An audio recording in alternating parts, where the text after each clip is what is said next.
In Parshas Behar, the pasuk is discussing a situation where a yid sells himself to a goy, and the pasuk says that he should be redeemed. He will be redeemed. Either one of his brothers should redeem him, or his uncle, his cousin, or another relative, or if he could redeem himself, if he could afford it, and redeem himself.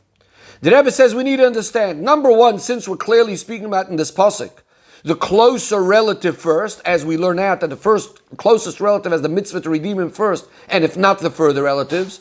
Why does the pasuk start with the relatives and only finish with himself, redeeming himself? Why doesn't the pasuk start off with himself being able to redeem himself? He's surely closest to himself. Another question is, if we're speaking about the close relatives, why isn't the father, his own father, mentioned here at all?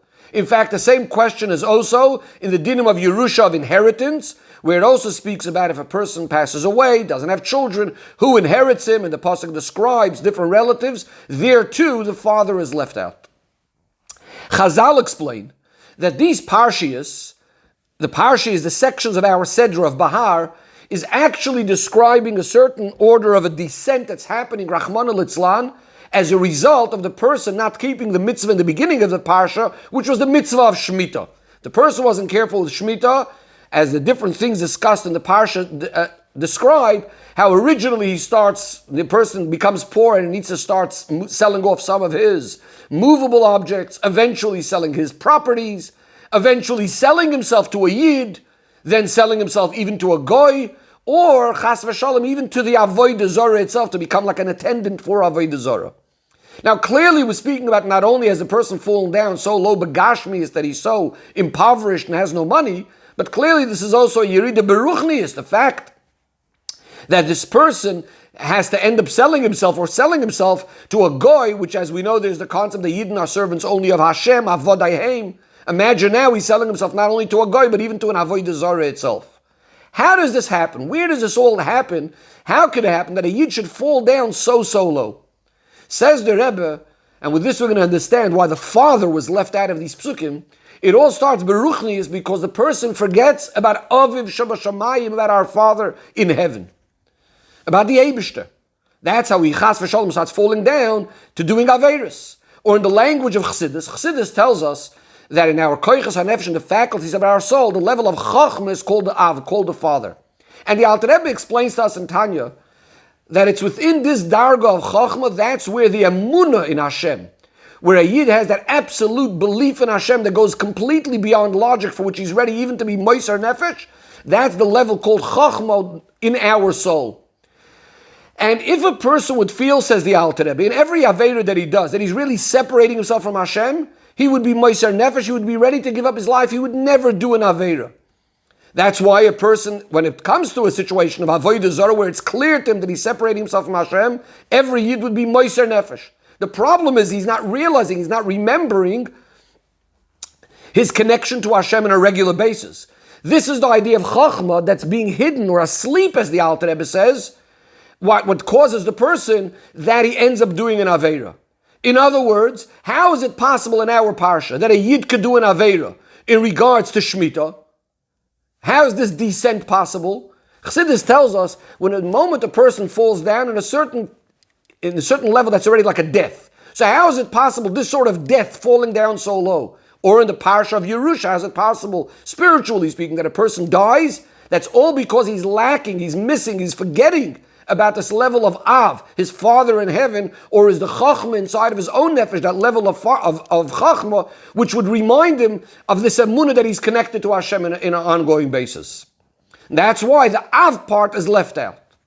Now, says the Rebbe, just like when the person sells himself to the goy, as we said, represents a tremendous fall or descent, beruchni is, the same thing is true in regards to when we speak about the geula, the redemption. That is, the Torah says that of course he will be redeemed. What does it mean, of course he will be redeemed? Again, if we're speaking about spiritually, so that means that ultimately, of course, a Yid is going to connect back to Hashem. But we're speaking about that who redeems him, his relatives redeem him. And eventually, if his relatives don't redeem him, the pasuk says he'll go out anyways by yovel. In other words, it's an absolute certainty that a Yid will be redeemed. And why is that? Because the pasuk itself says, "Ki li b'nei Yisrael avodim," because Yidden are really Hashem's slaves, Hashem's servants. By Matan Torah, every Yid became a servant of Hashem forever. That means there's an essential quality that the Yid has that can never be removed from him. It's only b'chitzoynius, externally, temporarily, he could end up having this descent, this fall, going against Hashem. But in his essence, that would never change. And that's why the pasuk is telling us that, of course, ultimately, he will be redeemed. Says the Rebbe, with this we could also explain why the pasuk, when the pasuk says that he sells himself to the Avodah Zarah, Rashi says he sells himself to be an attendant to the Avodah Zarah, but chas v'shalom, never accepting it as an actual idol, as an actual Avodah Zarah. He's chopping wood for it, he's drawing water. What's Rashi trying to tell us? That even a Yid that really did fall down, Rahman al-Litzlan, so much, but definitely he's never accepting this as a God.